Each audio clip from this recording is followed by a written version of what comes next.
যাদের ডায়াবেটিস আছে অথবা যারা আসলে একটু স্বাস্থ্য সচেতন তারা খাওয়া দাওয়ায় হয়তো কিছু ভুল করছেন।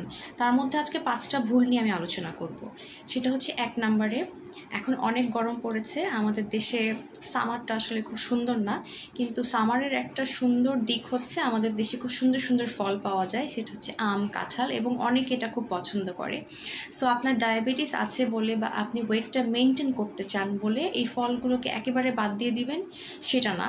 যেটা আপনাকে খেয়াল করতে হবে সেটা হলো যে অবশ্যই পোর্শন সাইজটা আপনাকে মেনটেন করতে হবে এবং টাইমিংটা আপনাকে মেনটেন করতে হবে। অর্থাৎ আপনার ডায়াবেটিসের লেভেল অনুযায়ী, আপনার ওয়েট অনুযায়ী আপনি 1 স্লাইস, 2 স্লাইস নাকি পুরা গোটা একটা আম খাবেন সেটা নির্ভর করছে।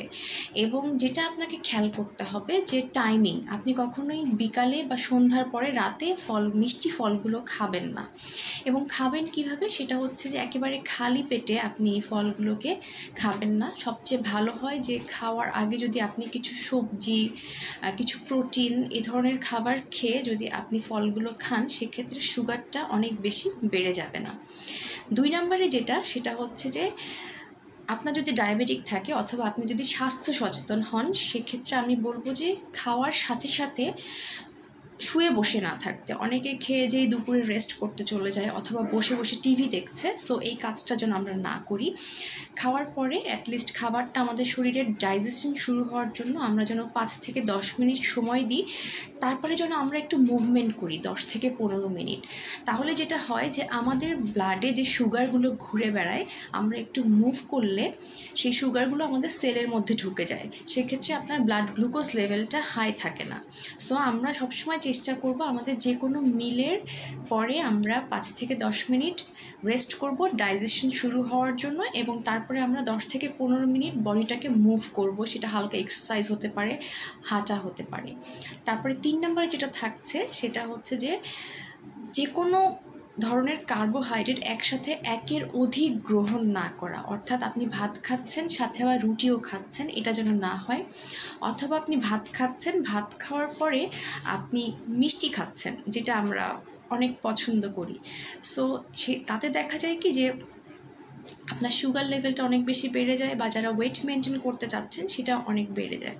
সো আমরা অনেক সময় বলে থাকি যে আপনি যদি মিষ্টি খেতে চান, আপনাকে অন্যান্য কার্বোহাইড্রেট বাদ দিয়ে আপনি মিষ্টিটা নেবেন। অর্থাৎ আপনি ভাতের বদলে মিষ্টিটা খেতে পারবেন, কিন্তু সেটাও আপনাকে, যেটা আমি বলে দিয়েছি আম, কাঁঠাল খাওয়ার ক্ষেত্রে যেটা আপনি মেনটেন করবেন, যে আগে আপনি সবজি খাবেন, সালাদ খাবেন, কিছু প্রোটিন খাবেন, তারপরে আপনি মিষ্টি জাতীয় যে কোনো খাবার খাবেন। সেক্ষেত্রে আপনার সুগারটা অনেক বেশি হিট করবে না।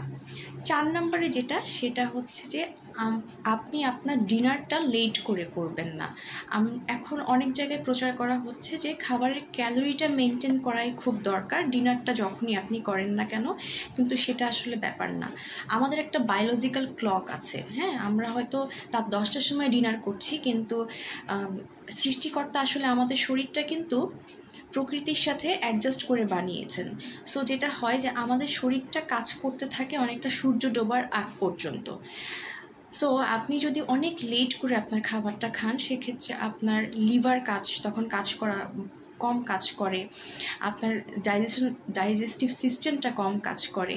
সো দেখা যাচ্ছে কি, তখন দেখা যায় আমাদের বিভিন্ন অ্যাসিডিটি, অথবা আপনি রাত 10টার সময় খেলেন, তখন রাত 2টা 3টা পর্যন্ত আপনার শরীরটা কাজ করছে। সেক্ষেত্রে সকালবেলা আপনার সুগার লেভেলটা অনেক হাই থাকে। সো আমি বলবো যত আর্লি 7টা থেকে 8টার মধ্যে আপনি ডিনার করে নেবেন, সেটা আপনার জন্য খুবই ভালো। এবং লাস্ট 5 নম্বর কথাটা হচ্ছে স্ট্রেস। আপনাকে স্ট্রেস ফ্রি থাকতে হবে, যে কোনো ধরনের স্ট্রেস ফ্রি। নর্মাল টেনশন আমাদের জীবনে হয়, কিন্তু আমরা এমন কিছু টেনশন করি যেগুলো হচ্ছে যে আমাদের জন্য আসলে দরকার না। সো ওই টেনশনগুলোকে বাদ দিতে হবে, কারণ অতিরিক্ত স্ট্রেস আমাদের কর্টিসল লেভেলকে বাড়িয়ে দেয়। এবং কর্টিসল লেভেল যেটা করে যে, মানে টেনশন যেটা আমরা করি, তখন আমাদের আসলে এনার্জি ক্ষয় হয়, এবং এই এক্সট্রা এনার্জির জন্য আমাদের শরীরের যে গ্লুকোজ সেটা ভাঙতে শুরু করে এবং সেটা ব্লাডে চলে আসে। সো আপনি যদি অতিরিক্ত টেনশনে থাকেন, কোনো কিছু নিয়ে ওভার থিঙ্ক করেন, সেক্ষেত্রে অবশ্যই আপনার ডায়াবেটিক বলেন, আপনার ওয়েট বলেন, কোনো কিছুই ম্যানেজ হবে না। সো সব শেষে আপনাকে টেনশন মুক্ত, স্ট্রেস মুক্ত, অর্থাৎ ওভার থিঙ্কিংটা বন্ধ করতে হবে।